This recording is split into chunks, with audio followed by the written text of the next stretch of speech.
আচ্ছা, আজকে হচ্ছে আপনাদের নতুন একটা চ্যাপ্টার শুরু করানোর কথা ছিল। আজকে যে চ্যাপ্টারটা শুরু করব সেটা হচ্ছে ক্যাপিটাল বাজেটিং। তো আমরা হচ্ছে আজকে প্রথমে এটার ওভারভিউ সম্পর্কে, ক্যাপিটাল বাজেটিং বিষয়টা কি জিনিস এটা জানবো এবং ফর্মুলাস গুলো জানবো। নেক্সট ডে থেকে হচ্ছে অঙ্ক করা শুরু করব। তো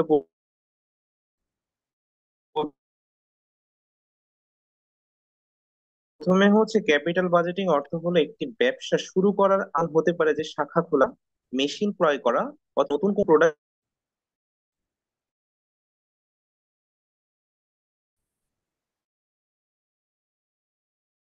গুলো করার হিসাব করে দেখা।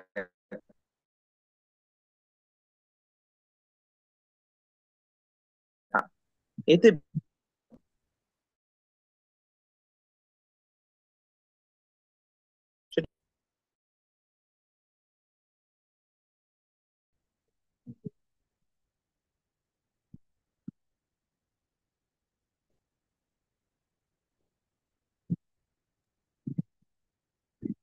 আচ্ছা, নেটওয়ার্ক স্লো হওয়ার কারণে এরকম হচ্ছে। আমরা শুনি, এখন কি আমাকে সবাই শুনতে পাচ্ছেন? জি একটু ভাইয়া শোনা রেসপন্স যাচ্ছে। করবেন, সবাই কি আমাকে শুনতে পাচ্ছেন? আচ্ছা, তাহলে প্রথমে সে দেখবে যে প্রথমে সে চিন্তা করলো যে সে একটা অনলাইনে বুটিক্স এর ব্যবসা শুরু করবে, যেখানে তার 1.5 লক্ষ টাকা প্রয়োজন। তো প্রথমে সে এখন বিশ্লেষণ করবে যে আসলে তার টাকাটা উঠিয়ে নিয়ে আসা কতদিনের মধ্যে সম্ভব হবে। তো প্রথমে হচ্ছে পে ব্যাক পিরিয়ডটা দেখবে। পে ব্যাক পিরিয়ড হলো কতদিনে বা বছরে একটি বিনিয়োগের টাকা উঠে আসবে তা বোঝায়। সাবিহা প্রত্যাশা করে যে বছরে তার 50,000 টাকা লাভ হবে। আর যেহেতু সে 1.5 লক্ষ টাকা বিনিয়োগ করছে, তাহলে তার টাকাটা উঠিয়ে নিয়ে আসতে সময় লাগবে হচ্ছে 3 বছর। 3 বছরে সে তার মূল টাকাটা ফিরিয়ে নিয়ে আসতে পারবে। এই পে ব্যাক পিরিয়ড তো আমরা হচ্ছে 8-9 থেকেই করছি। আমরা কি এই বিষয়টা কি বুঝতে পেরেছি যে পে ব্যাক পিরিয়ড আসলে কি জিনিস? যে আমার মূল টাকাটা কতদিনের মধ্যে আমি তুলে নিতে পারবো, এটাকে বলা হয় হচ্ছে পে ব্যাক পিরিয়ড। এটা কি বুঝতে পেরেছেন সবাই? একটু রেসপন্স করবেন, আমি তাহলে পরেরটায় যাব। জি ভাইয়া এটা বুঝতে পারছি। এরপরে হচ্ছে পেব্যাক রেসিপ্রোকাল। পেব্যাক রেসিপ্রোকাল হলো বিনিয়োগ থেকে প্রত্যাবর্তনের আনুমানিক হার। এই যে আমি 3 বছরের ভিতরে আমার টাকাটা ফিরে পাচ্ছি, আমি কত পার্সেন্ট হারে টাকাটা ফিরে পাচ্ছি, সেটা যে ক্যালকুলেশনের মাধ্যমে বের করা হয় সেটাকে বলা হয় পেব্যাক রেসিপ্রোকাল। তাহলে দেখেন, এখানে 3 বছরের মধ্যে হচ্ছে আমি আমার টাকাটা ফিরে পাচ্ছি। তাহলে 1-3 দিয়ে ভাগ করলে দেখা যায় 33.33%। 33.33% হারে হচ্ছে আমার প্রতি বছর লাভ হচ্ছে। এবং এইভাবে যদি লাভ হতে থাকে, তাহলে আমি 3 বছরের মধ্যে আমার টাকাটা ফিরে পেতে পারবো। এরপরে যেটা দেখা হচ্ছে সেটা হচ্ছে discounted pay back period. Discounted pay back period বিষয়টা কি জিনিস? কত বছরে বিনিয়োগের টাকা উঠে আসবে তা যখন ভবিষ্যতের নগদ প্রবাহের বর্তমান মূল্য হিসাব করে নির্ধারণ করা হয়। তার কাজিন যে এমবিএ পড়ছিল সে জানায় ভবিষ্যতে টাকার মূল্য এখনকার থেকে কম। তারা যদি 12% ছাড়ের হারে হিসাব করে, তাহলে সাভিয়ার টাকা পূর্ণ ফেরত আসতে 3.5 বছর সময় লাগবে। কারণ আমরা প্রত্যেকেই জানি যে মুদ্রাস্ফীতির কারণে আজকের 100 টাকার যেই মূল্য, আগামী বছরের 100 টাকার মূল্যমানের থেকে কম। কারণ মু- মুদ্রা তার প্রতিনিয়তই তার মুদ্রা মানটাকে হারিয়ে ফেলে, এটাকে বলা হয় মুদ্রাস্ফীতি। তো প্রথমবার সে যে পে ব্যাক পিরিয়ড নির্ণয় করেছিল যে প্রতি বছর তার 50,000 টাকা আসবে এবং 3 বছরে সে তার টাকাটা উঠিয়ে ফেলতে পারবে, এখানে টাকার হচ্ছে ভবিষ্যৎ মূল্যকে ক্যালকুলেশন করা হয় নাই। সে ধরেছে যে 50,000 টাকা পাচ্ছি, 3 বছরের ভিতরে আমি 1.5 লক্ষ টাকা উঠিয়ে ফেলতে পারছি। কিন্তু আজকের 1.5 লক্ষ টাকা এবং 3 বছর পরের 1.5 লক্ষ টাকা কিন্তু সমান নয়। ওইটা হচ্ছে এই ডিসকাউন্টেড পে ব্যাক পিরিয়ডে বিবেচনা করা হয়ে থাকে। এবং সে অনুযায়ী প্রথম পে ব্যাক পিরিয়ডে যদি তার 3 বছর সময় লাগে, ডিসকাউন্টে পে ব্যাক পিরিয়ডে আরো কিছু সময় বেশি লাগবে। সেখানে তার ক্যালকুলেশন করে বের করলো যে 3.5 বছর সময় লাগতে পারে। এরপরে হচ্ছে, আচ্ছা আপনারা কি সবাই ডিসকাউন্টেড পে ব্যাক পিরিয়ডটা কি বুঝতে পেরেছেন? একটু রেসপন্স করবেন, তাহলে পরেরটা যাব।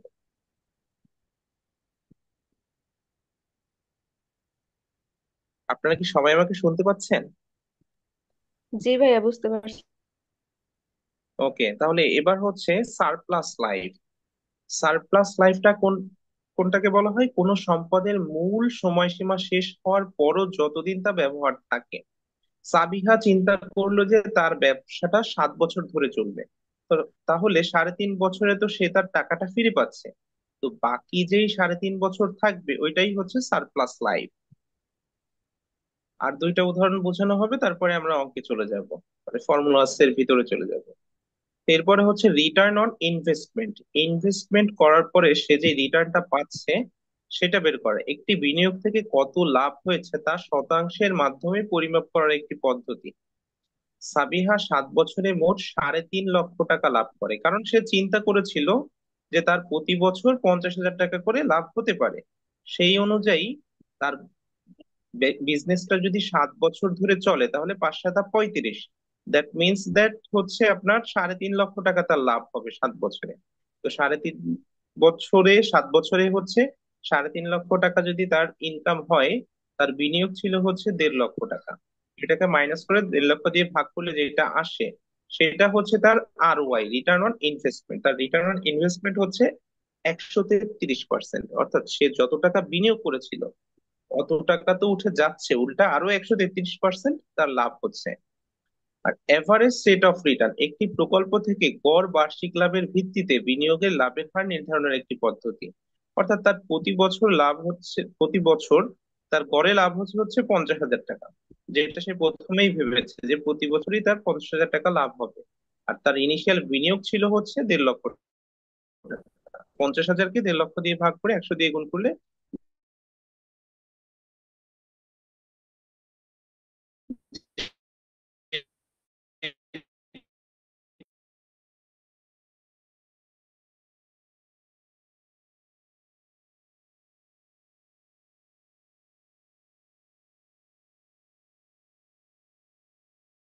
বুঝতে পেরেছি, একটু রেসপন্স করবেন, তাহলে পরে চলে যাবে নেক্সট স্লাইডে চলে।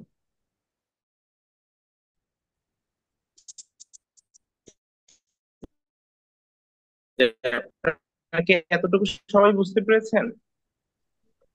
জি ভাইয়া। আপনারা সবাই একটু রেসপন্স করে আমাকে হেল্প করবেন।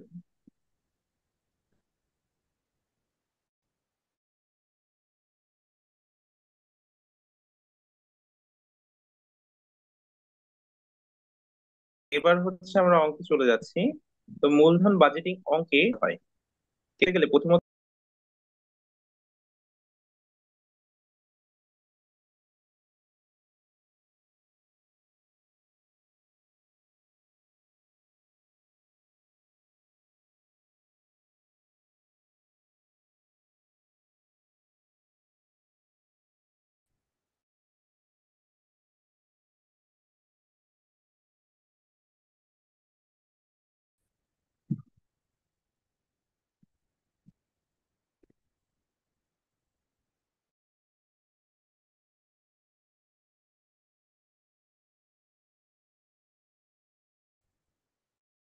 এখন তাহলে দেখা যাবে।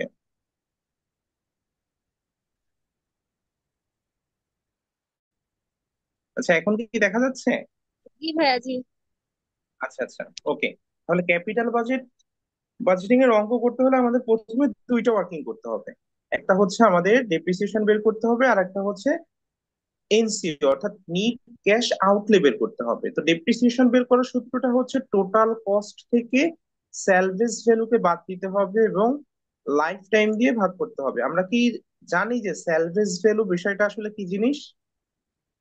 কেউ কি জানি? না জানলেও রেসপন্স করবো, জানলেও রেসপন্স করবো। ভগ্নাবশেষ মূল্য। ভগ্নাবশেষ মূল্য এটা আসলে কি জিনিস সেটা কি বলতে পারবেন? কে রেসপন্স করলেন এটা? সুমাইয়া আপু? জি ভাইয়া। হ্যাঁ আপু, আপনি বলেন তো স্যালভেজ ভ্যালু বা মানে ভগ্নাবশেষ কোনো মূল্য একটা বলতে আপনি কি জিনিসের বুঝলেন? ব্যবহার করার পর লাস্টে যে মূল্যটা থাকে ওইটা হচ্ছে ভগ্নাবশেষ মূল্য। জি জি জি, আপনি বুঝতে পেরেছেন। তাহলে এখানে মনে করেন আমরা কোনো একটা মেশিন ক্রয় করলাম। মেশিনটা 5 বছর পর্যন্ত আমাদের প্রোডাকশনে কাজে লাগবে। 5 বছর পরে ওই মেশিন দিয়ে আমাদের আর প্রোডাকশন করা যাচ্ছে না। কিন্তু ওই মেশিনটা তো আর আমাদের কারখানাতে বা আমাদের ফ্যাক্টরিতে রেখে দিয়ে কোনো লাভ নেই। আমরা কি করব, ওই মেশিনটাকে বিক্রি করে দিব। বিক্রি করে দেওয়ার পরে যেই মূল্যটা পাচ্ছি ওইটাকেই বলা হয় স্যালভেজ ভ্যালু। আর একটা নাম হচ্ছে স্ক্র্যাপ ভ্যালু বা ভগ্নাবশেষ মূল্য। আমরা কি সবাই ক্লিয়ার হয়েছি যে স্যালভেজ ভ্যালু বিষয়টা কি জিনিস? জি ভাইয়া। এক্সপিরিয়েন্স করে সবাই আমাকে একটু হেল্প করবেন। এবার দ্বিতীয় হচ্ছে NEET cash outlay. NEET cash outlay বের করার সূত্র হচ্ছে টোটাল কস্ট প্লাস হচ্ছে ওয়ার্কিং ক্যাপিটাল। এই ওয়ার্কিং ক্যাপিটাল বিষয়টা কি জিনিস সেটা কি সবাই জানেন? জানলেও রেসপন্স করবেন, না জানলেও রেসপন্স করবেন। সোমাই আপু কি জানেন ওয়ার্কিং ক্যাপিটাল বিষয়টা কি জিনিস? না ভাই, তা জানি না। আচ্ছা আচ্ছা। অন্য কেউ কি জানেন? জেনে থাকলে একটু রেসপন্স করেন। কার্যকরী আচ্ছা, মূলধন। ওয়ার্কিং ক্যাপিটাল হচ্ছে একটা বিজনেস রান করার জন্য, দৈনন্দিন কার্যক্রম রান করার জন্য তাকে যেই পরিমাণ নগদ অর্থ হাতে রাখতে হয় সেটাকে বলা হয় হচ্ছে ওয়ার্কিং ক্যাপিটাল। ধরে নেন কোন একটা ফ্যাক্টরি চালাতে তার দৈনন্দিন 20 থেকে 30 হাজার টাকা লাগে। এই টাকাটা তার রোলিং এর উপরে রাখতে হয়, এই টাকাটা সে চাইলে কোথাও বিনিয়োগ করতে পারে না, কারণ বিনিয়োগ করলেই তার এই দৈনন্দিন কাজে বাধা সৃষ্টি হবে। তো এই যে একটা ফিক্সড অ্যামাউন্ট তার হচ্ছে হাতে ধরে রাখতে হচ্ছে, এটাকেই বলা হয় হচ্ছে ওয়ার্কিং ক্যাপিটাল। তো এনসিও বের করার সূত্র হচ্ছে টোটাল কস্ট প্লাস হচ্ছে ওয়ার্কিং ক্যাপিটাল। এই দুইটা ওয়ার্কিং করা হচ্ছে আমাদের প্রথম কাজ। এর পরের কাজ হচ্ছে আমাদের অঙ্কের কিছু ক্যাশ ফ্লো দেওয়া থাকবে। যেরকম এইখানে সাবিহা যে সময় হচ্ছে সে বিনিয়োগ করেছিল 1.5 লক্ষ টাকা, সে ভেবেছিল যে প্রতি বছর তার 50 হাজার টাকা করে আসবে। ঠিক একইভাবে আমাদের অঙ্কের মধ্যেও কিছু ক্যাশ ইনফ্লো গুলো দেওয়া থাকবে, যে আমরা প্রথম বছর এত টাকা পাবো, দ্বিতীয় বছর এত টাকা পাবো, এগুলো দেওয়া থাকবে। তো ওইটা হচ্ছে দুইটা জিনিস, একটা হচ্ছে এটা হতে পারে সিএফবিটি অথবা হতে পারে সিএফএটি। সিএফবিটি মানে হচ্ছে ক্যাশ ফ্লো বিফোর ট্যাক্স, আর সিএফএটি মানে হচ্ছে ক্যাশ ফ্লো আফটার ট্যাক্স। তো এইখানে সব থেকে সহজ উপায় হচ্ছে অঙ্কে যদি ট্যাক্স রেট দেওয়া থাকে তাহলে বুঝতে হবে যে ক্যাশ ইনফ্লো যেগুলো দেওয়া আছে, যে অ্যামাউন্ট গুলো দেওয়া থাকবে সেটা হচ্ছে ক্যাশ ফ্লো বিফোর ট্যাক্স যদি ট্যাক্স রেট দেওয়া থাকে। আর যদি ট্যাক্স রেট দেওয়া না থাকে তাহলে বুঝতে হবে যেই ক্যাশ ইনফ্লো গুলো দেওয়া আছে সেটা হচ্ছে ক্যাশ ফ্লো আফটার ট্যাক্স। আমি কি এতটুকু সবাইকে বোঝাতে পেরেছি? একটু রেসপন্স করবেন আপনারা। জি ভাইয়া। বুঝতে পারলেন? ওকে। এবার হচ্ছে যদি মনে করেন ট্যাক্স রেট দেওয়া আছে অঙ্কে, তাহলে তো এখন এটা হচ্ছে ক্যাশ ফ্লো বিফোর ট্যাক্স। তো ক্যাশ ফ্লো বিফোর ট্যাক্স যদি থাকে তাহলে আমাদের প্রথম কাজ হচ্ছে ক্যাশ ফ্লো বিফোর ট্যাক্স থেকে ক্যাশ ফ্লো আফটার ট্যাক্স বের করা। তো ক্যাশ ফ্লো বিফোর ট্যাক্স থেকে ক্যাশ ফ্লো আফটার ট্যাক্স বের করার জন্য একটা টেবিলের মাধ্যমে করতে হবে, যেটা একটা 7 কলাম বিশিষ্ট টেবিল। প্রথমে হচ্ছে ইয়ার গুলো থাকবে, যেই ইয়ার গুলো বলা থাকবে যে মনে করেন 5 বছরের ক্যাশ ইনফ্লো দেওয়া আছে সেটা লিখতে হবে ইয়ার গুলো। তারপর হচ্ছে সিএফবিটি যেই অ্যামাউন্ট গুলো থাকবে ক্যাশ ফ্লো বিফোর ট্যাক্স। এরপরে হচ্ছে ডেপ্রিসিয়েশনটা লিখতে হবে, যেটা আমরা এই যে বলেছিলাম যে ওয়ার্কিং একই করতে হবে। এরপরে হচ্ছে ডেপ্রিসিয়েশনটা বসালাম। এবার হচ্ছে EBIT, earning before tax. Earning before tax নির্ণয়ের সূত্র হচ্ছে সিএফবিটি, ক্যাশ ফ্লো বিফোর ট্যাক্স থেকে ডেপ্রিসিয়েশনটাকে বাদ দিতে হবে, দিলে আমরা পাবো হচ্ছে আর্নিং বিফোর ট্যাক্স। এরপরে হচ্ছে আমাদের ট্যাক্স কাটতে হবে, যেহেতু আমি প্রথমেই বলেছি যদি ট্যাক্স রেট থাকে তাহলে সেটাকে ধরে নেওয়া হবে ক্যাশ ফ্লো বিফোর ট্যাক্স। আর এখানে হচ্ছে আমরা ক্যাশ ফ্লো বিফোর ট্যাক্স থেকে ক্যাশ ফ্লো আফটার ট্যাক্স বের করব। তাহলে এখন কি করতে হবে, আর্নিং বিফোর ট্যাক্স এর উপর যেই ট্যাক্স রেটটা দেওয়া থাকবে সেটা কেটে ট্যাক্সের অ্যামাউন্টটা বের করতে হবে। এর পরের ছক হচ্ছে ইএটি, আর্নিং আফটার ট্যাক্স। এই যে ইবিটি যে অ্যামাউন্টটা বের হবে এবং এই ট্যাক্স অ্যামাউন্টটা যেটা বের হবে, ইবিটি থেকে ওই ট্যাক্স অ্যামাউন্টটাকে বাদ দিয়ে যেটা থাকবে সেটাকে বলা হবে আর্নিং আফটার ট্যাক্স। আর আর্নিং আফটার ট্যাক্স এবং ডেপ্রিসিয়েশন এই দুইটাকে যোগ করলে আমরা পাবো হচ্ছে ক্যাশ ফ্লো আফটার ট্যাক্স। আমি কি এই টেবিলটা সবাইকে মোটামুটি বোঝাতে পেরেছি? আর সম্পূর্ণটা ক্লিয়ার হবে একটা অঙ্ক করার পরে। জি ভাইয়া, আপাতত এগুলো ছিল। আচ্ছা আচ্ছা, সেকেন্ড ইয়ারও আপনাদের মেবি এগুলো ছিল তাই না? জি ভাইয়া। আচ্ছা আচ্ছা। ঠিক আছে, তাহলে এরপরে দেখেন এখানে আমাদের যে যে রিকোয়ারমেন্ট গুলো করতে হতে পারে, একটা হচ্ছে পে ব্যাক পিরিয়ড করতে হতে পারে। তো পে ব্যাক পিরিয়ড এখানে হচ্ছে আমাদের ক্যাশ ফ্লো বিফোর ট্যাক্স থেকে আফটার ট্যাক্স পর্যন্ত বের করার জন্য 7টা কলাম দরকার হয়। যদি আমাদের পে ব্যাক পিরিয়ড বের করতে বলে তাহলে একটা কলাম আরো এক্সট্রা অ্যাড করতে হবে, তখন আমাদের 7টা থেকে কলাম করতে হবে 8টা। একটা এক্সট্রা কলামের নাম হবে হচ্ছে সিসিএফএটি, মানে cumulative cash flow after tax. আর হচ্ছে পেব্যাক রেসিপ্রোকাল বের করার জন্য কোনো কলামের প্রয়োজন নেই, এভারেজ রেট অফ রিটার্ন বের করার জন্য কোনো কলামের প্রয়োজন নেই, রিটার্ন অন ইনভেস্টমেন্ট বের করার জন্য কোনো কলামের প্রয়োজন নেই। কিন্তু যদি এনপিভি মানে নিট প্রেজেন্ট ভ্যালু বের করতে বলে, সেই ক্ষেত্রে আমাদের আবার দুইটা কলাম অ্যাড করতে হবে। আমাদের এখানে তো 7টা কলাম আছেই, তারপরে যদি আমাদেরকে বলে যে এনপিভি বের করতে, তাহলে আরো দুইটা কলাম অ্যাড করতে হবে। একটা হচ্ছে পিভি ফ্যাক্টর আর একটা হচ্ছে পিভি অফ সিএফএটি। এরপর ডিসকাউন্টিং পেব্যাক পিরিয়ড, যেটা আমরা একটু আগে একটা উদাহরণে ব্যাখ্যা করা হয়েছিল, যে যেখানে অর্থের সময় মূল্যকে বিবেচনা করা হয়, ওই ডিসকাউন্টিং পেব্যাক পিরিয়ড বের করতে হলে সে সময় আবার আরেকটা এক্সট্রা কলাম লাগবে, সেটা হচ্ছে পিভি অফ সিসিএফএটি। এই যে এনপিভি বের করার সময় যেই পিভি ফ্যাক্টর এবং পিভি অফ সি এফ এটি বের করেছিলাম, এর সঙ্গে আরো একটা কলাম অ্যাড করতে হবে, সেটা হচ্ছে পিভি অফ সিসিএফএটি, কিউমুলেটিভ সিএফএটি। এরপরে হচ্ছে আইআরআর যদি নির্ণয় করতে বলে, তাহলে আমাদের আরো এক্সট্রা দুইটা কলাম অ্যাড করতে হবে, যেটা হচ্ছে পিভি ফ্যাক্টর এবং পিভি অফ সিএফএটি। আর প্রফিটেবিলিটি ইন্ডেক্স এবং নিট প্রফিটেবিলিটি ইন্ডেক্স বের করার জন্য কোনো কলামের প্রয়োজন নেই। আমরা কি কলামের হিসাবটা সবাই বুঝতে পেরেছি? আর বাকিটা ক্লিয়ার হবে অঙ্কে যাওয়ার পরে, অঙ্কে যাওয়ার আগে পুরোটা ক্লিয়ার হবে না। আমরা কি মোটামুটি সবাই বুঝতে পেরেছি যে কতগুলো জি ভাইয়া কলাম বুঝতে লাগতে পারে? পারছি। জি ভাইয়া। আচ্ছা, এবার হচ্ছে আমরা একটু ফর্মুলাতে চলে যাবো। এই ফর্মুলাগুলো সবাই একটু স্ক্রিনশট দিয়ে নিবেন। তো পে ব্যাক পিরিয়ড নির্ণয় করা হচ্ছে দুইটা সূত্র। একটা, যদি ক্যাশ ফ্লো আফটার ট্যাক্স যদি সমান থাকে, প্রতি বছরই একই হারে টাকা আসে, তাহলে হচ্ছে প্রথম সূত্রটা অ্যাপ্লাই করতে হবে, যে এনসিও মাইনাস অ্যাভারেজ সিএফএটি। আর যদি প্রতি বছর ভিন্ন ভিন্ন অ্যামাউন্টের টাকা আসে, তাহলে হচ্ছে নিচের সূত্রটা অ্যাপ্লাই করতে হবে, A plus NCO minus C by D. এবং এটা হচ্ছে টেবিলের মাধ্যমে এই মানগুলো খুঁজে ক্যালকুলেশন করতে হবে। দ্বিতীয় নম্বর হচ্ছে পেব্যাক রেসিপ্রোকাল। পেব্যাক রেসিপ্রোকাল হচ্ছে পেব্যাক পিরিয়ডের ঠিক উল্টাটা। পেব্যাক পিরিয়ডে যা করা হয়েছে তার ঠিক উল্টাটা করে দিলেই হচ্ছে পেব্যাক রেসিপ্রোকাল বের হয়ে যাবে। তৃতীয় নম্বর হচ্ছে average rate of return. Average rate of return বের করার সূত্র হচ্ছে এভারেজ ইএটি বাই হচ্ছে এভারেজ এনসিও ইন্টু 100। আর রিটার্ন অন ইনভেস্টমেন্ট বের করার সূত্র হচ্ছে average EAT by NCO into 100। এখন কথা হচ্ছে যে এভারেজ ইএটি এভারেজ এনসিও এটা কিভাবে বের করব?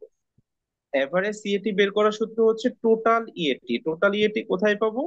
এই যে এখানে দেখেন, আমরা কিন্তু টেবিলের মাধ্যমে বের করেছিলাম, ইএটির একটা কলাম ছিল, এইখান থেকে টোটালটা যোগ করলে হচ্ছে আমরা টোটাল ইএটি পেয়ে যাব। তো টোটাল ইএটি কে ইউজফুল লাইফ দিয়ে ভাগ করতে হবে, প্রশ্নে যেই লাইফ টাইমটা বলা থাকবে সেটা দিয়ে ভাগ করলে হচ্ছে আমরা এভারেজ সিএটি পেয়ে যাব। আর এভারেজ এনসিও বের করার সূত্র হচ্ছে টোটাল কস্ট প্লাস হচ্ছে স্যালভেজ ভ্যালু বাই হচ্ছে 2 প্লাস হচ্ছে ওয়ার্কিং ক্যাপিটাল, যেগুলো হচ্ছে অঙ্কে দেওয়া থাকবে ওই অনুযায়ী হচ্ছে আমরা ক্যালকুলেশন করলে এভারেজ এনসিও বের হয়ে যাবে। এভারেজ এনসিও আমাদের কখন প্রয়োজন হচ্ছে? এভারেজ রেট অফ রিটার্ন বের করার সময়, এভারেজ ইএটি এবং এভারেজ এনসিও।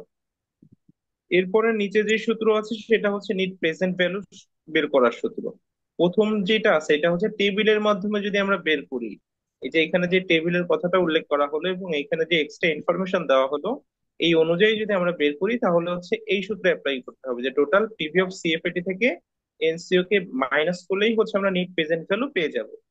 আর যদি হচ্ছে আমরা টেবিল না করে শুধুমাত্র সূত্রের মাধ্যমে করতে যাই, তাহলে হচ্ছে এই দুইটা সূত্র অ্যাপ্লাই করতে হবে। প্রথমটাই হচ্ছে সিএফএটি যদি সমান হয়, প্রতি বছরই যদি আমাদের ক্যাশ ইনফ্লোটা সমান হয়, তাহলে প্রথম সূত্রটা অ্যাপ্লাই করতে হবে। আর আদারওয়াইজ যদি ভিন্ন ভিন্ন হয়, তাহলে নিচের সূত্রটা অ্যাপ্লাই করতে হবে। এবার হচ্ছে আর একটা স্লাইড আছে, সেটা হচ্ছে ডিসকাউন্টিং পেব্যাক পিরিয়ড নির্ণয় করার সূত্রটা হচ্ছে সেম। দেখেন, পেব্যাক পিরিয়ড নির্ণয় করার সূত্র যেটা ছিল A plus NCO minus C by D, ঠিক একইভাবেই হচ্ছে ডিসকাউন্টিং পেব্যাক পিরিয়ড বের করতে হয়, কিন্তু এটা ক্যালকুলেশনের জন্য একটা এক্সট্রা টেবিলে অন্য একটা হিসাবের মাধ্যমে করতে হয়। এখানে পিভি ফ্যাক্টরটা কাজ করে, আর হচ্ছে নর্মাল পেব্যাক পিরিয়ডে হচ্ছে পিভি ফ্যাক্টরটা কাজ করে না। এটা আমরা অঙ্কে গেলে পুরোটা ক্লিয়ার হয়ে যাবে। আর ইন্টারনাল রেট অফ রিটার্ন বের করার সূত্র হচ্ছে এল প্লাস এনপিভি এল, NPV L minus NPV H. এই এল দ্বারা হচ্ছে লোয়েস্ট রেট, এনপিভি লোয়েস্ট রেটের একটা মান বের হবে, আবার হচ্ছে এনপিভি হাইয়েস্ট রেটের একটা মান দিয়ে ক্যালকুলেশন করতে হবে। আর প্রফিটেবিলিটি আপনারা কি সবাই আমাকে শুনতে পাচ্ছেন? আয়েশা আপু মেসেজ করলো যে শুনতে পাচ্ছেন। আপনারা কি সবাই শুনতে পাচ্ছেন আমাকে? জি ভাই, জি আমরা ভাইয়া। তো শুনতে পাচ্ছি। আচ্ছা আচ্ছা, তাহলে মেবি আয়েশা আপুর হচ্ছে নেটওয়ার্কের প্রবলেম হচ্ছে।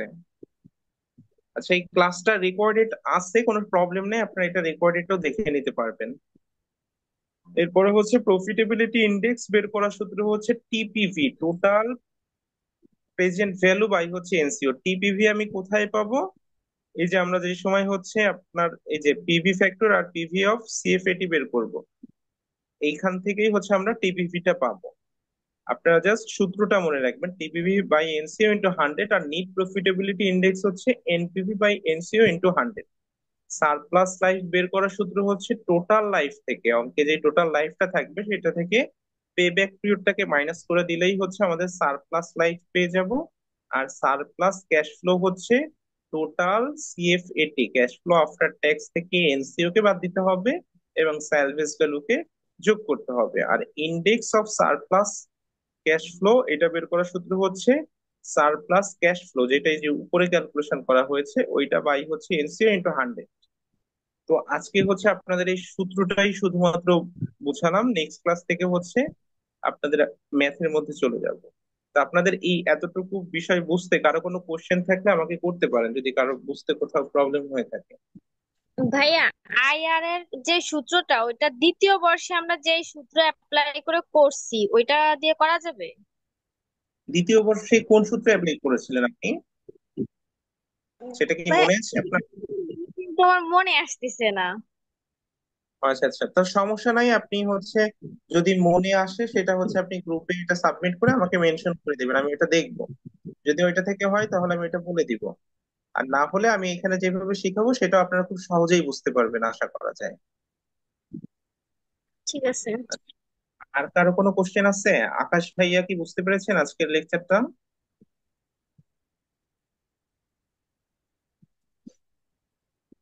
আকাশ ভাইয়া কি আমাকে জি শুনতে ভাইয়া, পাচ্ছেন? সমস্যা নেই। আচ্ছা আচ্ছা, ওকে ভাইয়া। ফারিহা আক্তার আপু, আপনি কি পুরো বিষয়টা বুঝতে পেরেছেন? ভাইয়া আমি দেরিতে জয়েন করছি, রেকর্ডিংটা আজকে আচ্ছা, দিলে একটু ভালো হতো। ওকে আপু, প্রবলেম নেই, ক্লাসটা রেকর্ডেড আছে, আপনার রেকর্ডেড ক্লাস পেয়ে যাবেন। খাদিজা আপু বুঝতে পেরেছেন? জি ভাইয়া, বুঝতে পারছি। আচ্ছা আচ্ছা। তারপর আয়েশা আক্তার আপু এবং আয়েশা আপু দুইজন আছে, দুইজনে কি বুঝতে পেরেছেন? আয়েশা আক্তার আপু কি বুঝতে পেরেছেন? হ্যাঁ ভাইয়া, আমি বুঝতে পারছি। আচ্ছা। এবার মেজবা ভাইয়া, মেজবা সাদিক ভাইয়া, আপনার কোনো কোশ্চেন আছে? না ভাইয়া, রেকর্ড দেখে বুঝবানে পরে, এখন একটু সমস্যা হয়েছে। ও আচ্ছা আচ্ছা, ওকে ভাই। সবাই সবার জন্য হচ্ছে এটা রেকর্ডেড ক্লাস থাকবে, তারপরেও যদি কারো কোনো বিষয় কোশ্চেন থাকে সেই ক্ষেত্রে আপনারা কি করবেন, গ্রুপে ওই রেকর্ডেড ক্লাস দেখার সময় যেখানে প্রবলেম হবে ওইটার স্ক্রিনশট নেবেন, স্ক্রিনশট নিয়ে হচ্ছে গ্রুপে সাবমিট করবেন এবং তারপরে যেখানে প্রবলেম হবে সেটা আমাকে মেনশন করে মেসেজটা দিয়ে দিবেন, আমি ইনশাল্লাহ আপনাদেরকে সলিউশন দিয়ে দিব। ওকে, তাহলে আশা করা ভাইয়া যায় আর আরেকটা কারোর কথা কোনো ছিল। প্রবলেম নেই। থাকলে এখনো আমাকে কোশ্চেন করতে পারেন, আর যদি না থাকে তাহলে ক্লাসটা এখানে শেষ করে দিব। আমি কি ক্লাসটা শেষ করে দিব তাহলে? ভাইয়া একটা কথা ছিল। হ্যাঁ বলেন। আমাদের আগের অধ্যায়ে আপনার ওভারহেড ভ্যারিয়েন্স ছিল একটা, ওইটা কি করা লাগবে না? না, ওইটা হচ্ছে তেমন একটা আসে না পরীক্ষায়, বুঝছেন। আপনাদের শুধুমাত্র হচ্ছে ম্যাটেরিয়াল ভ্যারিয়েন্স এবং লেভার ভ্যারিয়েন্স, এই দুইটা করলেই এনাফ।